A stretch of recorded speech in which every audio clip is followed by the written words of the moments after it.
Hey guys, trying to get this up a little bit, see if you can see me and hear me and all that fun stuff. It's Saturday afternoon, so hopefully some of you guys pop on. I know Saturday afternoons are kind of busy for people, but I'm at home and I'm really anxious to finish up my tile backsplash. It's been kind of a long time. Like I think the last video that I posted when I was actually like painting the tile was like over a week ago. So this has been kind of a long process, but I'm good with that. And hey Donna, how's it going? Thanks for saying hi. If you guys are on, just say hi. Tell me where you're watching from. What do you guys think of the backsplash? Doesn't it look awesome? I'm super stoked about it. I think it turned out really great. And for the amount of, it was kind of a lot of work. So that's something, you know, it was kind of a lot of work, but it was inexpensive because I already had the paint. So I use General Finishes, and I'll kind of go over all of the products that I used again for you.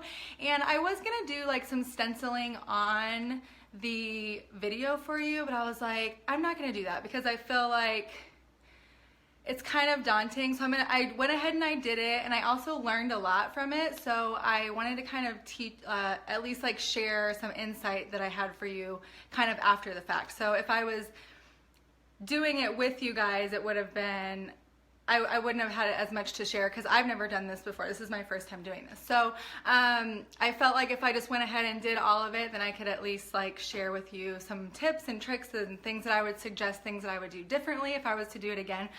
So for those of you, there is another video before this. So if you scroll back on my page, you can see like what my backsplash looked like before. It was brown with white grout, okay? I didn't prime it, did not use a primer.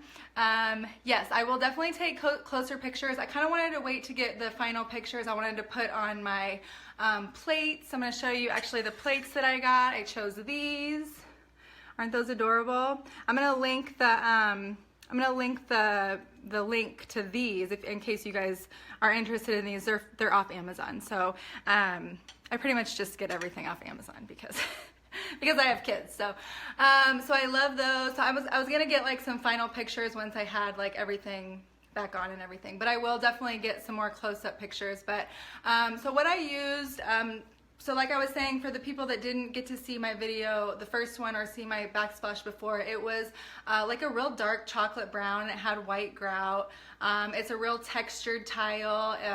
It wasn't real smooth or anything. So for that reason, I couldn't have done any of like the stick. There's lots of really cool backsplashes out there that you can like peel and stick on the back of your backsplash, but that would not have worked for mine because it's really textured, like a textured tile. So I didn't prime my backsplash first, and I have talked about that in the first video, but the reason that I didn't was just because I really wanted kind of that old world feel. Like I wanted it to be kind of rustic. I didn't want it to be like super crisp and clean lines. Like I wanted it to be kind of like kind of distressed looking, and I did want a little bit of that brown to kind of show through. So for that reason, I did not prime it, and I actually used like a whitewash paint to paint like my base coat of layer of white. So I did use General Finishes. I'll show you what that looks like in the can in case people have never used it. This is Antique White by General Finishes. I did mix like some water in this in a separate container when I did my first coat because I didn't want like that really full coverage paint look. I did kind of want it to have a little bit of that brown still peeking through. So I went ahead and I just watered it down a little bit, and that makes it just less like of a solid base color, if you know what I mean. But I did do a few coats of paint with the whitewash. So I did have to do multiple coats, but I still felt like you could see the brown showing through. You can't see the brown showing through, but it just doesn't give that like super crisp look, which is what I didn't want. So after I got everything painted, I did of course clean everything first, but like I said, I did not prime it. So I went ahead and I used Seagull Gray for my for my stencil color, and this is like a super pale gray, and the reason that I chose this color is because kitchens are kind of busy anyways, and I was a little concerned about such a busy pattern on my backsplash. I didn't want it to feel too busy, I didn't want it to feel cluttered and crowded and messy, so I decided to do kind of like similar colors, because I've seen a lot of people do like black and white and even like some brighter colors and stuff, and I didn't really want that for my kitchen. I wanted it to be kind of a subtle pattern. So I used Seagull Gray. So those are the two colors I used in case you love this look and you want to replicate it. Now I'm going to talk about my stencil, because this was kind of new to me, stenciling. Like, I'm not a big stenciler, like I'm not like really a crafter in that way, so stenciling was kind of new to me. So what I did was I ordered, and I'm happy to give you the link to this as well if you guys are interested, but I ordered this stencil off of Etsy, and you can get them custom made to be like literally the exact size of your tile. So whether you're working with big, small, whatever, she will custom make them to be the size of your tile. So there is like a little bit of extra on each side, and I'll tell you about why this is cut. You know, I'm sure you can figure that out, but I'll talk about that later. So this like square literally fit like right on top of my tile. So I did use painter's tape. I went ahead and I taped it up to my tile, and I am gonna suggest, like, you really wanna make sure that you're using a stencil brush, so something that has like a flat edge on it, because I did notice, and for those of you who have done a lot of stenciling know that like if you have too much product on your brush, it will bleed through. So like you really want to like dab it with the flat, and then you want to dab it on something else and kind of get the paint off, and then stencil it, okay? The other thing that you have to remember when you're stenciling tiles is that you can't do every single tile. Like, you can't just like whoop and like be done. You have to do almost like every other, because the overlapping of the stencil will smear your wet paint. So this project has kind of like taken a while, which is fine, I mean, and that's okay, but I did have to do like every other stencil, every other tile, wait for it to dry. So this took me like over a week to do, which is fine. Another thing that I was going to recommend that I wish that I would have done is I wish that I would have bought more than one stencil, because I don't know, like, I don't know if it was just the way that I did it or what, but maybe someone has some insight for me on this, but my stencil got like really gunked up, and even though I washed it after every use, maybe because I was using it for a long period of time, I felt like my stencil got a little bit gunked up, and so my lines are really crisp and clear at the stencils that I did in the beginning, and as I went, I felt like the gunked up paint sort of made it a little bit less crisp line. So do I think anyone else is gonna notice that? No, probably not. It's probably just a me thing, but if I were me, like, I felt like I could have like thrown this away halfway through and used a fresh one, and maybe I could have like used some like paint thinner or mineral spirits or something to kind of clean this, but this is like a very delicate stencil, and it's has a lot of like intricate details, so I really didn't want to like scrub it and mess it up anyway. So if I were to do it again, I probably would maybe get 2 to 3 stencils, just because, I mean, I have a lot of tiles, like my whole kitchen, and I wanted to do all of them. So that is one thing, I don't know, that I would have done different. So, hey, Angie K, thanks for liking my stencil. Yeah, this is, you know, the stencil with shipping on Etsy, this one stencil was like 20 bucks, and that was with shipping. I think it was like $12 and then, you know, $6 to ship or something like that. So, it really wasn't like too expensive of a project. You know, you have to get your paint and all that. So, as far as tips, like what else? So then, okay, so I have like also these awkward shaped tiles underneath my sink. So underneath my sink and kind of around my sink, there's kind of a glare so you can't really see, but I have like some skinnier tiles. So I ended up having to cut this so that it would fit underneath this ledge.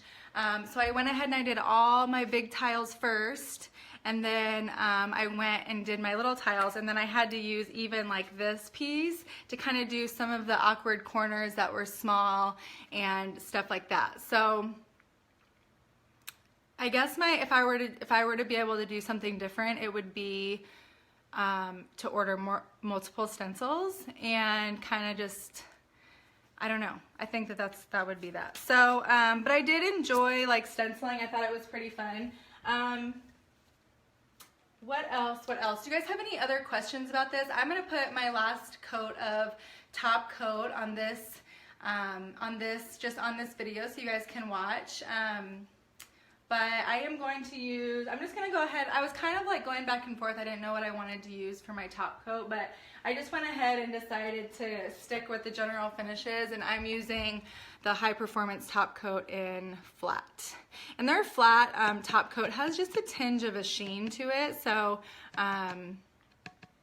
it does give, I wanted like a tiny bit of a sheen, just so I could like wipe it down and it felt clean and stuff, but yeah, I'm gonna go ahead and do this right now. If you guys have any questions about this project, just go ahead and post them below. I can answer questions, but I am like ready to get this done, because I don't know about you guys, but when I'm like doing a project, especially in my kitchen, like I just had left everything out. Like, so this counter has been like covered with stencil, you know, items for the last like week and a half, and I'm just like ready to be done with it and put it all away, because when you start getting stuff in your kitchen and stuff, it just starts to be kind of messy. Okay, a little thing on top coat. For those of you that aren't familiar with top coat, you never shake your top coat. So if you have any kind of poly or any kind of like water-based or any base top coat, you don't shake it, because that will cause air bubbles. So whether you're top coating anything, furniture, whatever you're top coating, you don't ever shake up top coat, because it'll get bubbly. Okay, that's a little tip for you. So if you guys are on, just say hi. I'll probably do like 3 coats of this top coat, but it's kind of hard to see on this white. But what I decided would be the best way to do this would be to do it in strips, so I just make sure that I get everything. Okay, so now I'm going to do more than 1 coat, but I'm going to go along and do this whole strip, instead of just kind of going to town on it, because you really want to make sure that you're getting it nice and sealed. I'm using a Purdy brush. This is called the Cub XL, I think. My friend Jenny at Roots and Wings Furniture, she loves this brush, and she sent it to me. So that was super sweet of her. But it's a great brush. It's great. If you notice, I don't have anything taped off. Like, I don't really need to tape off with this brush, because I can really cut the edge really good with a brush like this. So I would definitely say invest in a good brush. If you're going to be doing a project like this, invest in a good stenciling brush. If you're doing a lot of sealants and top coats, I love this brush for top coats. It leaves a really nice streak-free finish. So,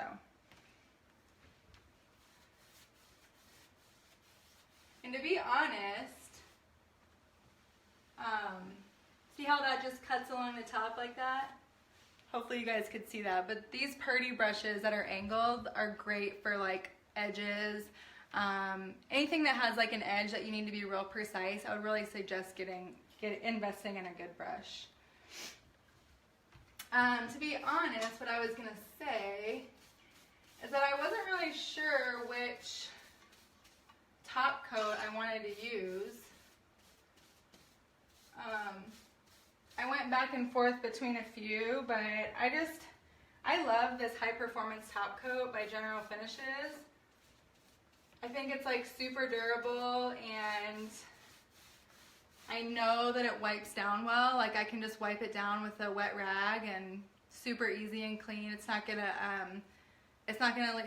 leave like a real smooth, soft crystal feeling. So I don't know, I'll have to let you know how it holds up, but I'm not really too concerned with it.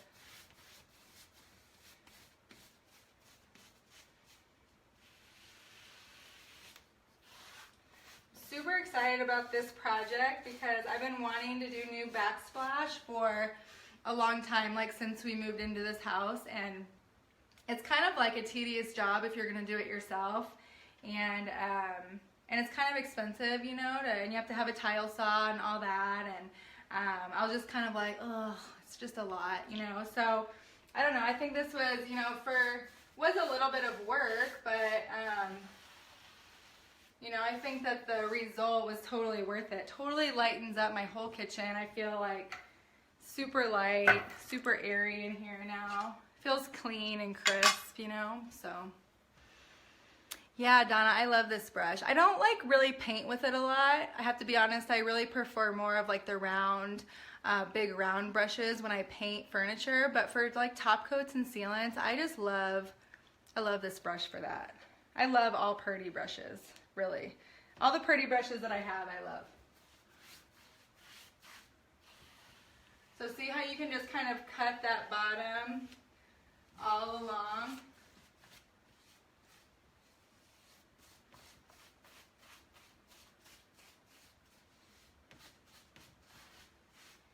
And another cool thing, the reason that I wasn't super concerned about the stencil being really, really crisp and clean was, like I said, I wanted to really go for that, I don't know the word for it, like old world stencil, or like kind of, not stencil, but tiles, like old Spanish tiles. Like when you see old Spanish tiles, like in real life, they're not usually like perfectly crisp, and they usually have a little bit of a patina on them. So I kind of wanted that, and I feel like it kind of goes with the rest of my house to have just a little bit of, just not a super crisp, precise line. So when I show you up close, I can show you up close before we end here, but I don't know, I wasn't super concerned with having like a perfectly crisp stencil. So I'm gonna go through and do all the rest of this, not on video, but I am gonna probably do probably 3 coats of this top coat just to give it a nice good seal.